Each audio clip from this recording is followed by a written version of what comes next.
اللہ کریم سب سے بڑا ہے۔ نبی اکرم نور مجسم صلی اللہ تعالی علیہ وسلم اللہ کے محبوب مطلق ہیں۔ ہم اللہ کے بندے ہیں اور رسول کائنات کے غلام ہیں صلی اللہ علیہ وسلم۔ ہمارا ایک بہت بڑا تعارف ہے، عباد الرحمن کہا ہے اللہ تعالیٰ نے اپنے بندوں کو۔ ہمیں کہا ہے کہ تم بہترین امت ہو۔ اللہ کریم نے اعزازات سے نوازا ہے۔ جن لوگوں کے پاس اتنی بڑی نسبتیں ہوں، اتنے بڑے حوالے ہوں، اتنی بڑی طاقتیں ہوں، ان کے پاس ظاہری طور پر اگر لوگوں کا جتھا نہ بھی ہو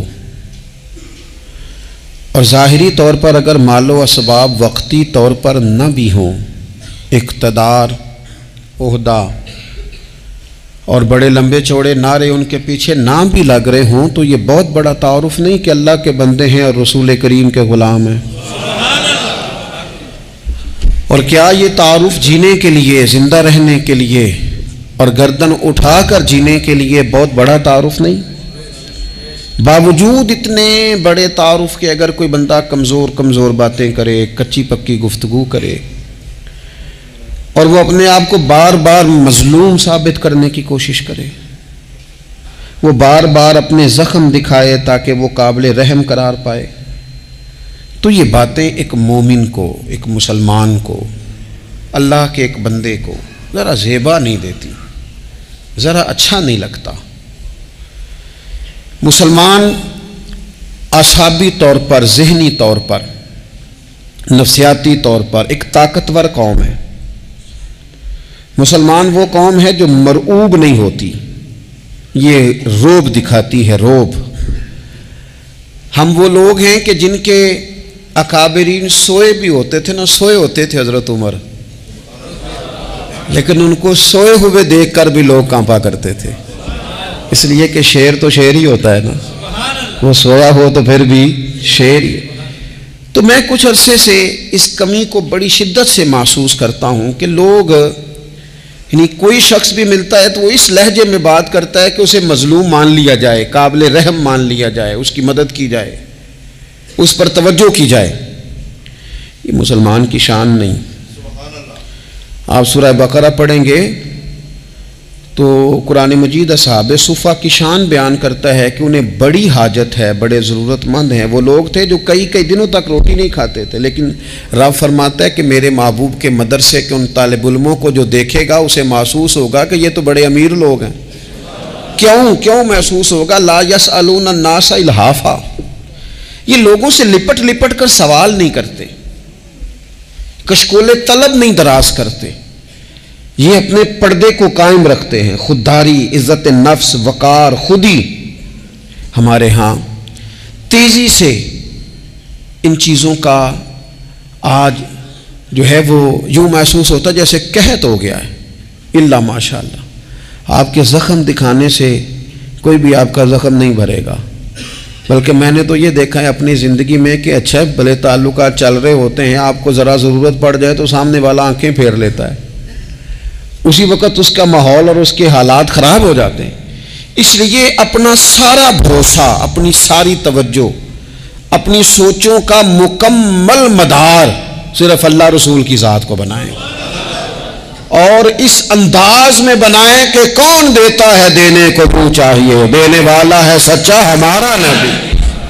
اور یہ ذہن بنائیں زندگی میں کہ رب رسول کی بارگاہ سے 2 قطرے بھی مل گئے تو دنیا بھی بن جائے گی، آخرت بھی بن جائے گی۔ اس لیے ادھر ادھر دیکھنا تھوڑا کم کریں۔ اور بالخصوص آج اپیل کروں گا، استاد اپنے شاگردوں کو، پیر اپنے مریدوں کو، باپ اپنی اولاد کو بڑی بڑی باتوں کا سبق پڑھائے، بڑی بڑی باتوں کا۔ اقبال نے شکوہ کیا ہے، اقبال کہنے لگے شکایت ہے مجھے یا رب خدا بندان مکتب سے، یہ جو انہیں کہتے ہیں کہ جناب پڑھ جاؤ گے تو روٹی اچھی ملے گی، یہ انہیں کہتے ہیں پڑھ جاؤ گے تو کار میں بیٹھو گے، پڑھ جاؤ گے تو کوٹھی بنا لو گے، یہ کیا سبق پڑھا رہے ہیں بھلا؟ ان کو تو تم بڑے بڑے باتیں بتاؤ، انہیں کہو پڑھو گے تو دنیا میں حضور کے دین کا انقلاب برپا کرو گے، تم ان کہو کہ تم پڑھو گے تو تم ایک پورا ملک چلاؤ گے، تم انقلاب برپا کرو گے، اٹھ باندھ کمر کیوں ڈرتا ہے، پھر دیکھو خدا کیا کرتا ہے۔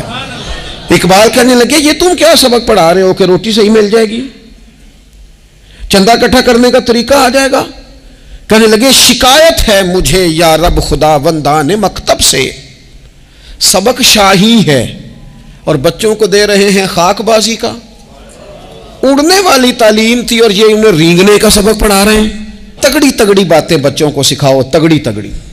یہ پھر سارے نہ ڈھونڈتے پھریں کہ وہ فلانا جو ہے نا چاچا امیر ہے تو ماموں امیر ہے تو فلانی خالہ باہر ہے تو فلانا ذرا مہربانی، کوئی بھی نہیں مہربانی کرتا۔ مہربانی جب بھی کرتا ہے یا خدا کرتا ہے یا مدینے والے محمد مصطفیٰ کرتے ہیں۔ اپنی توجہات کبھی بچوں کو دیکھیں، حضرت لقمان اپنے بیٹے کو کیا کہتے ہیں؟ کہتے ہیں یا بنی اقم الصلاۃ وامر بالمعروف وانہی عن المنکر۔ حضرت لقمان اپنے بیٹے کو سمجھاتے ہیں، کہتے ہیں اے بیٹا نماز قائم کرنا، لوگوں کو بھلائی کا حکم دینا، برائی سے منع کرنا، وَاصْبِرْ عَلَىٰ مَا أَصَابَكَ، اور جب مصیبت پہنچے تو صبر کرنا، ادھر ادھر رونا دھونا نہ کرنا۔ نماز پڑھنا، بھلائی کا حکم دینا، برائی سے منع کرنا، اور اگر کوئی مصیبت پہنچے تو اس پر صبر کرنا۔ کتنے کام ہو گئے؟ 4۔ ایک نماز پڑھنی ہے، ایک بھلائی کا حکم دینا ہے لوگوں کو، ایک برائی سے، اور اگر کوئی مشکل آئے تو کیا کرنا ہے؟ ان ذالک من عزم الامور۔ فرمایا بیٹا یہ بڑی ہمت والے کام ہیں، ہمت والے کام کرنا، ہمت والے، طاقتیں اپنی قائم رکھنا، کمزور نہ پڑنا، لوگ تمہارے آنسو نہ دیکھیں، کوئی تمہیں تڑپتا نہ دیکھے۔ چھوٹا چھوٹا زخم لے کر لوگ سگنل پہ کھڑے، چھوٹی چھوٹی مجبوریاں لے کر لوگ مانگنے کے لیے دروازوں پر کھڑے ہیں۔ امت مسلمہ کا یہ مزاج نہیں، یہ وقار نہیں، یہ انداز نہیں۔ ہم تو بانٹنے والے لوگ ہیں۔ چلیں مشکل آ جاتی ہے، زندگی میں ضروریات پڑ جاتی ہیں، قرضہ صحابہ بھی لے لیا کرتے تھے، لیکن یہ جو لہجے آج ہم نے اختیار کر لیے، کمزور ہو جانا، کچا پڑ جانا، غریبی کا رونا، یہ انداز اہل ایمان کا۔ بچوں کو طاقتور ہونا چاہیے۔ میرے نبی کریم صلی اللہ تعالی علیہ وآلہ وسلم نے نا ارشاد فرمایا، ایسا نہیں ہے کہ کوئی بندہ کمزور ہے تو وہ ناپسندیدہ ہے، یہ نہیں فرمایا کہ جو بزدل ہے تو وہ بڑا کوئی کٹا ہوا آدمی ہے، لیکن حضور فرماتے ہیں، صحیح مسلم میں حدیث موجود ہے، حضور فرمانے لگے طاقتور مسلمان نا اللہ کی نظر میں بزدل مسلمان سے زیادہ پیارا ہے۔ طاقتور ہے نا، اس کی شان زیادہ ہے۔ یہ جو با ہمت ہے، با حوصلہ ہے، جس کے اعصاب مضبوط ہیں، یہ رب کریم کی بارگاہ میں باوقار ہے، اللہ کے حضور اس کی قدر ہے۔ اور حضور علیہ الصلوۃ والسلام صحابہ کو دعائیں سکھایا کرتے تھے، اور تعلیم امت کے لیے خود بھی حضور وہ دعا فرمایا کرتے تھے، کہتے تھے اے اللہ بزدلی سے بچا، کنجوسی سے بچا، اے اللہ اس بڑھاپے سے بچا جو انسان کو بڑا پریشان کر دے۔ حضور دعائیں مانگا کرتے تھے۔ دیکھیں بیمار انسان ہو جاتا ہے، اگر وہ سوچے نا رب کی طرف سے ہے تو پھر بیماری کا لوگ بڑا مزہ لیتے ہیں، کیونکہ جب بندہ بیمار ہوتا ہے تو نفسانی خواہشات ساری ختم ہو جاتی ہیں۔ اور میں اکثر دوستوں سے کہتا ہوں کہ بعض چیزیں ایسی ہیں جو وجد میں لے آتی ہیں بندے کو، اگر وہ غور کرے تو۔ آپ یہ حدیث پاک سنیں، حضور علیہ السلام نے فرمایا بیمار کے ساتھ ضد نہ کرو کہ ضرور کھا، ضد نہ کرو، اس لیے کہ اللہ اسے کھلا بھی دیتا ہے، پلا بھی دیتا ہے۔ اب جب کسی کو پتہ چلے کہ میں بیمار ہوں تو رب مجھے کھلا پلا رہا ہے تو مجھے بتائیے بیماری کتنی پیاری لگے گی، بیماری میں کتنا سرور آئے گا۔ پھر تو انسان ہمیشہ چاہے گا کہ مجھے وہ چیزیں ملیں جو مجھے اللہ تبارک و تعالیٰ کی بارگاہ کے قریب کر دیں۔ دوسری بات یہ ہے کہ میدان میں جب انسان اترتا ہے نا تو اسے ایک بات اپنے ذہن میں رکھنی چاہیے کہ جیت اور ہار یہ اللہ تعالیٰ کے دست قدرت میں ہے، لیکن جب وہ لڑے تو جیتنے کے لیے لڑے۔ ہمارے ہاں نا بہت سارے لوگ لڑنے سے پہلے ہی ہارے ہوئے ہوتے ہیں، میدان میں نکلنے سے پہلے ہی وہ کمزور باتیں کر رہے ہوتے ہیں، ابھی سفر شروع نہیں ہوتا وہ کہہ دیتے ہیں نہیں جناب آپ کی بات تو ٹھیک ہے پر کیسے ہوگا، کیوں کر ہوگا، لوگ تو آج کل چلتے ہی نہیں، بڑے مسئلے خراب ہیں۔ اور پھر کچھ لوگ ایسے ہیں جن کی باتیں سن کر بندے بیک گیئر لگا لیتے ہیں، اور میں نے دیکھا باتیں کرنے والے وہیں رہتے ہیں اور کام کرنے والے کہاں سے کہاں چلے جاتے ہیں۔ یہ یقینی نہیں کہ جیتیں گے، لیکن جب میدان میں اترے نا تو پھر ہمیشہ جیتنے کے لیے اتریں۔ کوشش کریں کہ میں نے اس انداز میں نکلنا ہے کہ میں نے نہ جیتنا ہے۔ حضرت مولا علی شیر خدا کرم اللہ تعالی وجہ الکریم سے کسی بندے نے پوچھا حضور آپ ہر میدان میں کامیاب کیوں رہتے ہیں؟ فرمانے لگے جیت ہار تو رب کریم کے دستے قدرت میں ہے، لیکن جب میں اترتا ہوں نا میدان میں تو میں دشمن دیکھ کے پہلے ہی فیصلہ کر لیتا ہوں کہ میں نے اس کے پیٹ میں خنجر مارنا ہے کہ گلے پہ، میں جیتنے کے لیے میدان میں اترتا ہوں۔ تو آپ دیکھ لینا دیواریں ہلتی رہتی ہیں اور در کانپ جاتا ہے، علی کا نام سن کر اب بھی خیبر کانپ جاتا ہے۔ کیوں کہ کہتے ہیں میں ذہن بنا لیتا ہوں کہ میں اسے کاٹ کے لاؤں گا، میں ڈرتا اور سہمتا ہوا میدان میں نہیں اترتا۔ ذہن ہوتا ہے کہ آج لڑوں گا تو جیتوں گا، آج میں دیکھیں میں کیا کرتا ہوں۔ حوصلہ نہیں پیدا کر پا رہے بچوں میں، کچھ بچے بھی اللہ خیر کرے عزم و ہمت والے لوگوں کے پاس بیٹھتے نہیں، اور دوسرا ہم اپنے بچوں کا کسی کو آئیڈیل بھی نہیں بننے دیتے۔ بچے کسی کا نام لیتے ہیں تو ہم کہتے ہیں پتر چھاڑ پرا، یہ دور ہی نہیں ہے۔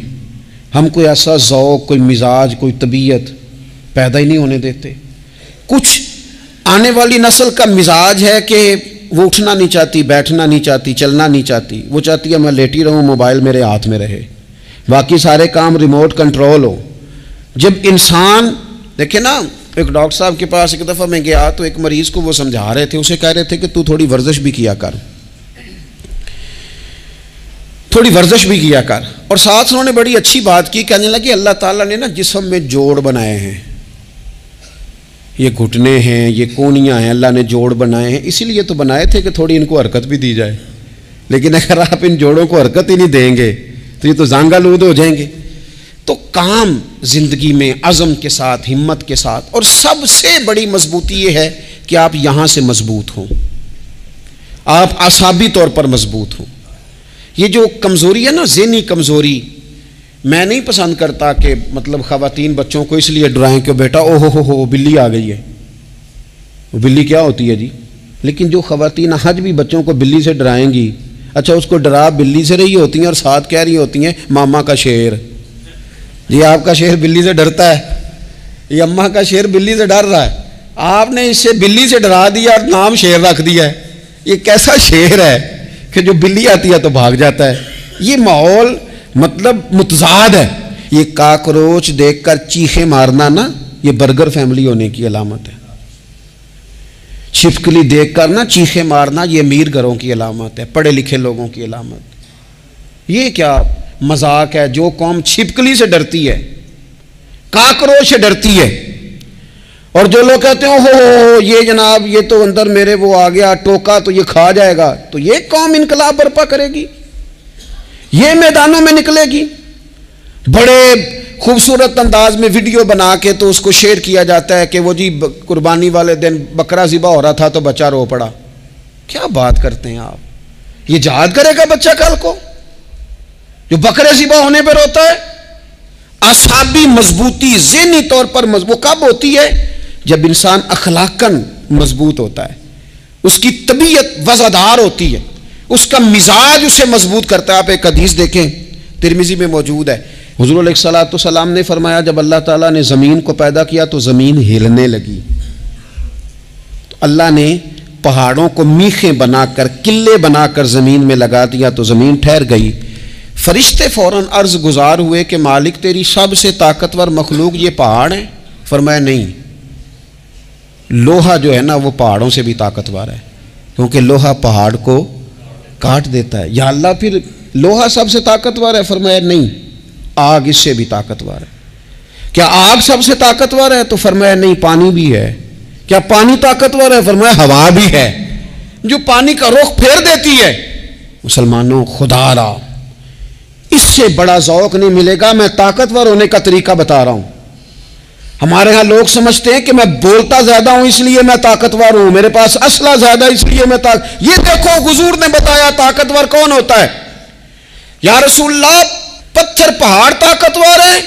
تو فرمایا نہیں، ان پر تو لوہا ہے، لوہا طاقتور ہے، نہیں اس پر تو آگ ہے، آگ طاقتور ہے، نہیں اس پر تو پانی ہے، پانی طاقتور، اس پر تو ہوا ہے۔ تو حضور پھر مہربانی کریں بتائیں طاقتور کون ہے؟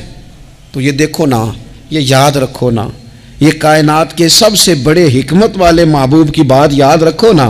حضور فرمانے لگے سب سے زیادہ طاقتور وہ مومن ہے جو سیدھے ہاتھ سے صدقہ دیتا ہے اور دوسرے کو پتہ بھی نہیں لگنے دیتا۔ اس ہاتھ سے صدقہ دیا اور اس ہاتھ کو پتہ، جس میں یہ اخلاقی طاقت آ جائے نا کہ اللہ کے راستے میں دیکھ کر پھر اسے چھپانا آ جائے، وہ بڑا طاقتور آدمی ہے۔ وہ میں یہ سب سے بڑا طاقتور ہے جس نے اپنے رب سے راز نیاز شروع کر لیے، اللہ کے راستے میں دیتا ہے پھر کسی کو خبر۔ یہ کون سی طاقت ہے؟ یہ روحانی طاقت ہے، یہ اخلاقی طاقت ہے، یہ کردار کی طاقت، یہ سوچوں کی طاقت ہے، یہ آپ کے مزاج کے بلند ہونے کی طاقت ہے۔ لیکن اگر مسجد میں ٹائلیں لگوا کر بھی ایک ٹائل پہ نام لکھوا لیا ہے، اگر کہیں تعاون کر کے بھی کہا میرا ذکر کرو، کوئی خدمت کر کے کہا میرا نام لو، پھر آپ کمزور ہیں، پھر آپ طاقتور نہیں ہیں، پھر آپ نے بزدلوں جیسا کام کیا، پھر آپ نے وہ رنگ اختیار کیا ہے جو شاید آپ کو ذہنی طور پر بڑی کوفت میں مبتلا کر دے۔ تو اعصابی طاقت، اعصابی قوت، آپ دیکھیں حضرت صدیق اکبر رضی اللہ تعالیٰ عنہ، حضور نے تربیت کی تھی نا۔ میں ذمہ داری سے کہتا ہوں کہ تعصب کی اینک نہ کسی نے پہنی ہو، ورنہ کائنات میں عشق کی داستان ختم ہو جاتی ہے جناب صدیق اکبر پر۔ جو پیار انہوں نے مدینے والے محبوب سے کیا ہے کوئی کر ہی نہیں سکتا۔ اور ہر وقت کی جدائی، ہر وقت کی، یعنی بیٹھے بیٹھے نا حضور کے وصال کے بعد بیٹھے بیٹھے حضرت صدیق اکبر اٹھ کے نا تو ایک رستے پہ چلنا شروع ہو گئے۔ کسی نے پوچھا ابو بکر کہاں جا رہے ہو؟ کہنے لگے یار ایک دن نا محبوب 2-3 دن کے لیے کہیں گئے تھے، اس رستے واپس آئے تھے، جنہاں دے دل بر جانی وچھڑن کون روے پھر تھوڑا، یہ سب روگاں دا روگ محمد جس دا نام وچھوڑا۔ پریشان ہوں تو دل کر رہا ہے پتہ نہیں یہاں سے آ نہ جائیں۔ اتنا زیادہ محبوب کی غلامی اور نبی پاک کی محبت کا ذوق، لیکن اعصابی طور پر مضبوط کتنے تھے؟ حضور کے وصال کے بعد جس بندے نے اپنے پروں کے نیچے پوری امت کو سنبھال لیا ہے نا، اس کا نام بھی ابو بکر صدیق ہی ہے۔ ایسے ایسے سنبھال لیا، سب سنبھال، دکھ سب سے زیادہ لیکن سنبھالا۔ کوئی زکوٰۃ کا منکر پیدا ہو رہا ہے، کوئی ختم نبوت پہ حملہ کر رہا ہے، کوئی کچھ ہو رہا ہے، کوئی کچھ ہو رہا ہے، ابو بکر صدیق نے فرمایا سارے لشکر روانہ کرو، جہاں جہاں حضور نے فرمایا تھا جہاد کرو۔ فرمایا جو ایک رسی بھی زکوٰۃ کی نہیں دے گا وصول کریں گے۔ لوگوں نے کہا حضور حالات بڑے اور طرح کے ہیں، کیسے کام چلے گا؟ حضرت عمر جیسے دلیر بندے بھی کہنے لگے جناب یہ نظام کیسے چلے گا؟ تو ابو بکر صدیق فرمانے لگے عمر تجھے تیری ماں روئے، تو بڑے مضبوط مزاج کا تھا، یہ مجھے کیا پیغام دے رہا ہے؟ فرمایا عمر یاد رکھ اگر میں مدینہ منورہ میں اکیلا بھی رہ گیا اور جنگل کے درندے میرا آ کے گوشت بھی نوچ کے لے گئے تو پھر بھی میں ان اصولوں پر کھڑا رہوں گا جن اصولوں پر مدینے والے رسول نے مجھے کھڑا کیا ہے۔ ذرا گنجائش نہیں۔ ہم یہاں سے مضبوط لوگ ہیں، یہاں سے ذہنی بلندی، ذہنی پختگی، یہ حسن ہے زندگی کا۔ یہ کیا بات ہوئی؟ پرسوں فیصلہ کوئی اور تھا، سویرے پروگرام کوئی اور بن گیا، کل فلانے کا مرید تھا آج مجھے فیض نہیں ملا ادھر جا رہا ہوں، پرسوں فلانے کو استاد بنا بیٹھا تھا آج میرا پروگرام بدل گیا ہے، کل میری سوچیں اور تھیں آج میری سوچیں اور ہیں۔ جو قوم ساری زندگی تعین ہی نہ کرے وہ کام کیسے کرے گی؟ جو رستے کا آغاز ہی نہ کرے وہ منزل پر کیسے پہنچے گی؟ تو کمزور باتوں سے نکلیں، بزدلانہ سوچوں سے باہر آئیں، طے کریں زندگی میں یہ کچھ ہم نے کرنا ہے۔ میں نے کہا ہے نکلیں میدان میں جیتنے کے لیے، پھر رب کی مرضی ہے، پھر اللہ کی مرضی ہے۔ ساری زندگی صحابہ پر قرض رہا، قرضے بھی رہے، خدمتیں بھی ہوتی رہی، جہاد بھی ہوتے رہے، ڈیوٹیاں بھی ہوتی رہیں، سارے کام ہی ہوتے رہے. ہمارا یہ مزاج ہے، ایک دو کھا گیا ہے ساری خوشیاں ہی گئیں، بس سارا کچھ ختم کر بیٹھتے ہیں. تو تھوڑی سی نا مضبوط دیکھیں. اچھا یہ حضرت ابو بکر کا حال ہے تو جناب عمر کی کیفیت کیا ہے؟ کلمہ پڑھتے ہی حضرت عمر نے فرمایا یا رسول اللہ، جب آپ سچے، قرآن سچا، اسلام سچا، تو چھپ کے نماز پڑھنے کا کیا مطلب ہے؟ فرمایا ابھی تعداد ہی کوئی نہیں، 40 تو مسلمان ہیں. عرض کی حضور مہربانی کریں نا، آپ صرف اجازت دیں. 20 لوگوں کی صفیں بنا دی گئیں. ایک صف کے آگے حضرت عمر ہیں، ایک صف کے آگے حضرت امیر حمزہ ہیں. جناب عمر کہنے لگے چونکہ آپ اللہ کے رسول ہیں تو لہذا نماز بھی آج اللہ کے گھر میں پڑھی جائے گی. تو حضرت عمر بیت اللہ شریف کے بیچ کھڑے ہو کے نعرہ لگاتے ہیں، فرماتے ہیں میں عمر ہوں، تم مجھے بھی جانتے ہو، میرے باپ کو بھی جانتے ہو، تم میرا قبیلہ بھی جانتے ہو، میں نے پڑھ لیا ہے محبوب کا کلمہ. اب جس نے بچے یتیم کرانے ہو اور اپنی بیوی بیوہ کرانی ہو وہ آئے اور مجھے روکے. یہ محبوب اللہ کے ہیں اور گھر بھی اللہ کا ہے تو نماز بھی آج اللہ کے گھر میں پڑھی جائے گی. جب تک انسان یہاں سے طاقتور نہیں ہوتا. پھر بات آئی سیدنا عثمان غنی کی. میں پہلا وہاں اونا رنداں تو جنہیں کھلی بغاوت کی تھی ہے، پورا قبیلہ اور طرف ہے. عثمان تیرے گھر میں مال ہے، دولت ہے، وزاداری ہے، لوگ سارے کیا کریں گے؟ والد مخالف، چچا مخالف. حضرت عثمان غنی جیسے آدمی کو پکڑ کے باندھ دیا گیا گھر میں. پر عثمان غنی کہنے لگے میں ان بزدلوں میں سے نہیں ہوں جو محبت بھی کریں اور اظہار بھی نہ کر سکیں، جو دعویٰ بھی کریں اور پھر ان کے اندر طاقت اظہار بھی نہ ہو. فرمایا تم جتنا باندھ سکتے ہو باندھ لو، تم اپنی دولتیں، حکومتیں اور اپنا جاہ و جلال سنبھال کے رکھو، ہم نے تو غلامی کا فیصلہ کر لیا ہے. اور پھر کی غلامی انہوں نے. اور جہاں تک بات ہے شیر خدا حضرت علی المرتضیٰ کی، حضرت علی المرتضیٰ شیر خدا کا تو یہ حال تھا کہ ساری زندگی میدان میں رہے. ایک دن حضور نے صرف فرمایا کہ آج آپ کو نہیں لے کے جانا، آپ تھوڑا نا میرے نائب بن کر، حضور کسی نہ کسی کو نائب بنا کے مدینے میں چھوڑ کے جائے. ایک دن صرف کہا نہیں لے کے جانا. تو حضرت مولا علی رونے لگے، کہنے لگے حضور میں بچوں کے بیچ رہوں، عورتوں کے بیچ رہوں، میری تلوار کو زنگ لگ جائے گا. حضور مجھے تو گھوڑے پہ بیٹھنا پسند ہے. اچھا میں آپ کو ایک اور بات بھی عرض کروں، پہلے بھی میں نے کہا تھا پھر کہتا ہوں، کچھ لوگ پڑھے لکھے ہوتے ہیں بہادر نہیں ہوتے. حضرت علی کے علم کا بھی کمال عروج پہ اور بہادری بھی پورے عروج پہ. زندگی نا بہادر لوگوں کی ہوتی ہے. یہ شہاب الدین غوری لیٹے ہیں یہاں سوابا میں. تو کسی نے پوچھا ان سے کہ یار آپ کہاں رہتے ہیں؟ کہنے لگے میں گھوڑے کی پشت پہ ہوتا ہوں. ہمارے بچے بڑی سونی فوٹو بناتے ہیں. ان سے پوچھیں آج کل آپ کیا کرتے ہیں تو کہتے ہیں موبائل چلاتے ہیں. آپ کیا کرتے ہیں؟ ہم فوٹو کھینچتے ہیں. آپ کیا کرتے ہیں؟ کہتے ہیں وہ نا مجھے ایسا عجیب مسئلہ ہے موبائل کا کہ بچوں کی نا مطلب میں کئی دفعہ سوچتا ہوں کہ اگر انہیں کچھ 4 گھنٹے موبائل سے علیحدہ رہنا پڑا نا تو ہو سکتا ہے کہ ان کو ڈاکٹر کو بھی دکھانا پڑ جائے، اتنی کو بری حالت ہو گئی. مجھے ڈھیر سارے دوست کہتے ہیں جی آپ ٹیلی فون پہ ملتے نہیں. میں نے کہا میں پہلے ملا کرتا تھا جب تک لوگوں کی جیب میں موبائل تھا. جب سے لوگوں نے ہاتھ میں پکڑ لیا نا تو پھر تو ایک دن میں 100 نمبر ملتا ہے. تو پھر آپ کیسے موبائل پہ رہیں گے؟ پھر تو ایک ہی کام ہے، یا فون سنیں گے یا کوئی اور کام کریں گے. تو تھوڑی سی ہمت والی زندگی گزاریں. بزدلانہ باتیں، کمزور باتیں ہمارے بچوں کو بھی کمزور کر دیں گی. یہ کچھ نہیں کر سکیں گے.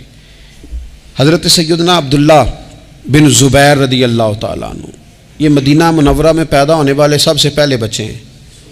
حضرت سیدنا ابو بکر صدیق رضی اللہ تعالیٰ عنہ کے نواسے ہیں. حضور کے پھپھو جناب صفیہ کے پوتے ہیں اور عشرہ مبشرہ صحابی حضرت زبیر بن عوام ان کے بیٹے ہیں. شروع سے ہی بڑے بہادر تھے. ایک دن کچھ بچے گلی میں کھیل رہے تھے تو ایک شخص نے آ کے نا چیخ ماری، ڈرایا.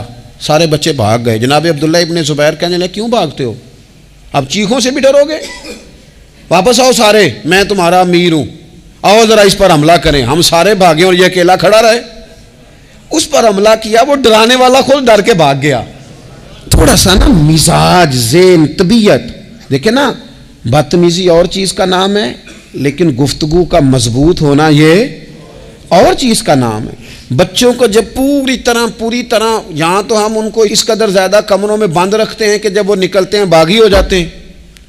یہاں پھر یہ ہوتا ہے کہ ان کے اندر جو صلاحیتیں ہوتی ہیں وہ پوری طرح دب جاتی ہیں. وہ جو کیفیات ہوتی ہیں جو ایک مردانہ وصف میں ہونی چاہیے ان کے اندر موجود نہیں ہوتی. اقبال کہتے ہیں آئین جواں مرداں حق گوئی و بے باکی، اللہ کے شیروں کو آتی نہیں روباہی. اور یہ جو سہمے دوست ہیں نا، بالخصوص غریب طبقے سے، ان سے میں عرض کروں گا کبھی کسی کی گاڑی دیکھ کر مرعوب نہیں ہونا، کبھی کسی کے مہنگے کپڑوں کے روب میں نہیں آنا، کبھی نہیں. حالات کے سہمے ہوئے لوگوں کو بتا دو حالات بدل جاتے ہیں، ایک جیسے نہیں رہتے. کبھی کمزور نہ پڑیں اور جگہ جگہ اپنے دکھ بھی نہ بتائیں، جگہ جگہ اپنے دکھ نہ بتائیں. ہمت کریں. وہ ایک شاعر نے کہا تھا کہ با ہمت لوگ کبھی ہارا نہیں کرتے، یہاں وہ جیت جاتے ہیں یہاں کچھ سیکھ جاتے ہیں. وہ نا میدانوں میں رہتے ہیں. کمزور نہ پڑیں. یہ جو اتنا لمبی لسٹ بن گئی ہے نا، اتنی لمبی لسٹ مانگنے والوں کی، اتنا لمبی فہرست ہو گئی ہے ہر سگنل پہ، ہر چوک میں، ہر رش والی جگہ پہ. یہ بتاتی ہے کہ لوگ اس کو آر ہی نہیں سمجھتے، کمزوری نہیں سمجھتے، طاقت والا مزاج. حضرت عمر بہادر تھے تو بہادر لوگوں کو پسند بھی بڑا کرتے تھے. حضرت عبداللہ ابن زبیر چھوٹے تھے، بچوں کے ساتھ کھیل رہے تھے، اور یہ وہی حضرت عبداللہ ابن زبیر ہیں جو بعد میں امام حسین کے قاتلوں کے سامنے ڈٹ کے کھڑے ہو گئے اور انہوں نے اعلانیہ ان لوگوں کا بائیکاٹ بھی کیا اور ان لوگوں کے ساتھ صف آرا بھی ہوئے. حضرت عبداللہ ابن زبیر اور فرماتے ہیں کہ میری ماں 90 سال سے زیادہ عمر تھی حضرت اسماء بنت ابی بکر کی. جب میں نے انہیں کہا نا اماں وقت آ گیا ہے شہادت کا، تو میری اماں مجھے کہنے لگی پتر میدان میں رہنا. میدان میں بکرے کو ذبح ہوتے وقت تکلیف ہوتی ہے، جب اس کی کھال اتاری جائے پھر کوئی تکلیف نہیں ہوتی. ایسے ہی کمزور نہ پڑنا. ہمارے ہاں تو لوگ کہتے ہیں نا پتر اندروں کنڈی لے لا ساڑی نہیں لڑائی. وہ جب ہمارے گھر آگ آئے گی پھر اسے ہم بند کریں گے، ابھی نہ تو بالکل باہر نہ نکلنا. کیسے قوم آگے بڑھے گی؟ جرتیں کیسے پیدا ہوں؟ اور جو کچھ کہہ نہیں سکتے وہ منوائیں گے کیسے؟ جو بات کرنے کی طاقت نہیں رکھتے وہ اپنا منوائیں گے کیسے؟ حضرت عبداللہ ابن زبیر رضی اللہ تعالیٰ عنہ اپنے دوستوں کے ساتھ گلی میں کھیل رہے تھے، جناب عمر فاروق آ گئے. اب حضرت عمر فاروق کا جلال تھا، بچے ان کو دیکھ کے دوڑ گئے. حضرت عبداللہ ابن زبیر کھڑے ہیں. حضرت عمر قریب آئے، کہنے لگے پتر آپ کیوں نہیں دوڑے؟ حضرت عبداللہ ابن زبیر چھوٹے سے ہیں، کہنے لگے جی کیوں میں دوڑتا، میں نے کوئی جرم کیا ہے، کوئی میں نے غلطی کی ہے، بھلا کیوں دوڑوں؟ آرام سے کھیل رہے ہیں اور نہ ہم نے کوئی رستہ بند کیا، جگہ ہے آپ نے گزرنا تو گزر جائیں. چاہیے تھا نا حضرت عمر ناراض ہوتے، پر جناب عمر نے ماتھا چوم لیا. کہنے لگے کیا بات ہے بیٹا، ان چیزوں پر ذرا قائم رہنا. کہنے لگے جرم کی ہے، کیا مطلب ہے اس بات کا کہ فلانا ہے تو دوڑ جا؟ کیوں دوڑیں جی؟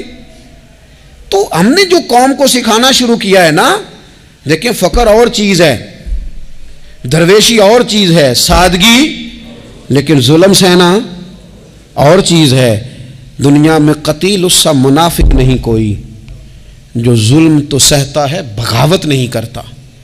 اپنی زندگی میں عزم کو، ہمت کو، نظریے کو بلند کریں، مظلومانہ مزاج نہ پیدا کریں، بلا وجہ دکھ سنا کے اپنے آپ کو کمزور نہ کریں.